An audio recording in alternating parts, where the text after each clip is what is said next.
Hello guys, in this video I'm going to show you how you can get premium on JobToday, but first I wanted to tell you that don't forget to subscribe because at 10,000 subscribers I'm going to show you my YouTube revenue statistics and my growth strategy, how you can make money online. So first open the app, after that go to your profile, then you can see that option Go Premium, click on that, which is for to find jobs faster, and you can see the subscribe now button. You have to click on that and you can cancel the subscription anytime, and it's like $6 per month.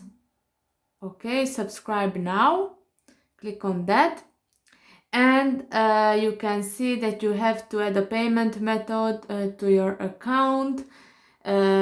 So you can add credit or debit card by clicking on that option. You have to give your credit card information, and then you can buy that subscription, and in that way you can find jobs faster than without subscription. I hope this video was helpful for you. If yes, please consider subscribing and see you in the next one.